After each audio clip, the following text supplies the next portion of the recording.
अब मैं आपको इसके कुछ पार्ट्स के बारे में बताता हूँ कि एक एलएम में जो है वो कंपोज होता है। उसके पार्ट्स जो होते हैं, एक एयरवे ट्यूब होती है, ये जो आपके सामने मेरे हाथ से मैं आपको बता रहा हूँ, ये है एयरवे ट्यूब। और ये ट्यूब की जो एक साइड है वो एक एलिप्टिकल मास्क, ये एलिप्टिकल मास्क है, इसके साथ अटैच होती है। ये जो आपको एयर शेप कान की तरह की शक्ल का लग रहा होगा, इसको एलिप्टिकल मास्क भी कह सकते हैं, इसकी शेप जो है। और इसके साथ एक कफ होता है, ये आपको एयर कफ है। इस वक्त इसको मैंने डिफ्लेट किया हुआ है, इसके अंदर एयर होती है, ये एयर कफ है जो एक एलिप्टिकल शेप में मास्क के साथ लगा हुआ है। और ये यही मास्क का वो हिस्सा है जो पेशेंट के माउथ के अंदर हम इंसर्ट करते हैं। और ये जो साइड है, इस साइड, ये जो अपोजिट साइड है, ये आउटर साइड है जो आपके ब्रीदिंग सर्कल के साथ अटैच की जाती है। ये जब माउथ के अंदर इंसर्ट किया जाता है तो विंड पाइप यानी ट्रेकिया के ऊपर का जो एपिग्लोटस वाला हिस्सा होता है, वो लेयरिंग्स और वोकल कॉर्ड्स के ऊपर, ये वहाँ पर ऐसे प्लेस होता है इनसाइड द माउथ। और ये बाहर माउथ से आउटर साइड पे होता है जहाँ से हम ब्रीदिंग सर्कल मशीन के साथ मैकेनिकल वेंटिलेशन के लिए हम इसको कनेक्ट कर देते हैं।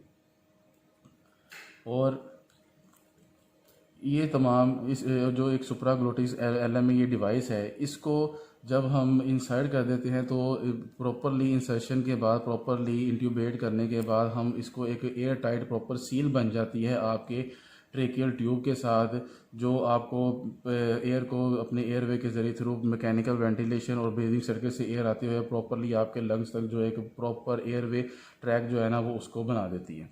अब मैं थोड़ा सा इसको इंग्लिश में एलेबोरेट करूँ। A laryngeal mask airway is composed of an airway tube that connects to an elliptical mask with a cuff, which is inserted through the patient's mouth down to the windpipe, and once deployed forms the airtight seal on the top of the glottis, unlike the tracheal tube which passes through the glottis. यहाँ पर एक point मैं आपको note करवा रहा हूँ कि जैसे एंडोट्रेकियल ट्यूब है, उसको पॉइंट को पास करके ट्रेकिया के अंदर तक जाती है, लेकिन ये सुप्राग्लोटिस एरिया तक ही रहता है, ये इनसाइड द ट्रेकिया कभी भी पास नहीं करता। एंड और एक ये सिक्योर एयरवे मैनेज करता है हेल्थ केयर प्रोवाइडर के लिए। आपके पेशेंट का एक एयरवे जो ट्रैक है उसके माउथ से लेकर लंग्स तक, उसको क्लीन कर देता है। कोई रेस्ट्रिक्शन नहीं होती उसके अंदर, कोई रेजिस्टेंस नहीं आती। और ये कॉमनली आपको पता है कि एनेस्थीसिया के अंदर ही यूज़ किया जाता है ऑक्सीजन, या इसका मेन पर्पज जो आसान अल्फाज में हम बोले कि ये एनेस्थीसिया के अंदर यूज़ किया जाता है गैसेस और ऑक्सीजन या अदर एनेस्थीसिया जो गैसेस हैं वो लंग्स को प्रोवाइड करने के लिए ड्यूरिंग सर्जरीज और अदर हॉस्पिटल प्रोसीजर्स में जहाँ इसकी रिक्वायरमेंट हो, वहाँ एनेस्थीसिया डिपार्टमेंट के अंदर एनेस्थीसिया एनेस्थेटिस्ट उसको यूज़ करते हैं और टेक्नीशियंस जो है वो प्रॉपरली इसको असिस्ट करवाता है। अब इसकी थोड़ी सी मैं हिस्ट्री डिस्कस करूँगा।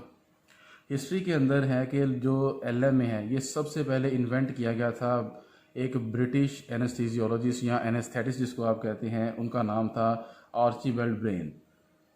और ये इन्वेंट हुआ था 1980s के अंदर। और इन्वेंट होने के बाद दिसंबर 1987 को जो हमारा फर्स्ट कमर्शियल एलएमए है जो यूज़ के लिए रेडी इंट्रोड्यूस करवा दिया गया, वो 1987 के अंदर एक वे अवेलेबल करवा दिया गया था यूके के अंदर।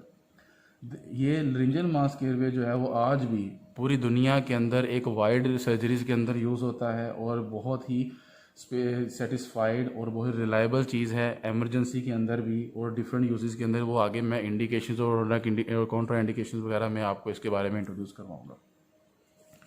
तो लारिंजियल मास्क एयरवे जो है, मैं बार बार इसका पूरा नाम इसलिए लेता हूँ ताकि जो सुने उसको बार बार सुनने से उसको याद हो जाएगा कि एलएमए की जो डी एब्रीवेटेड फॉर्म है वो क्या है। एलएमए तो एक एब्रीवेशन है। अब इसके हम एक ओवरव्यू लेते हैं। ओवरव्यू में ये है कि एक ओवरव्यू के अंदर कि एलएमए क्या है। जैसे मैंने आपको इसका पूरा नाम बताया कि एलएमए एक लारिंजियल मास्क एयरवे डिवाइस है, सुप्राग्लोटिक डिवाइस है। उसको सुप्राग्लोटिक डिवाइस क्यों कहते हैं ये मैंने आपको बता दिया है। और ये एक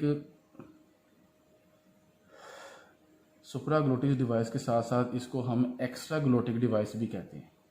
ये इसका एक टाइप का जो है ना वो एक डिफरेंट सा नाम है कि एक type of extra glottic airway जो है ना, एज नोन एज सुप्राग्लोटिक एयरवे भी आप इसको कह सकते हैं।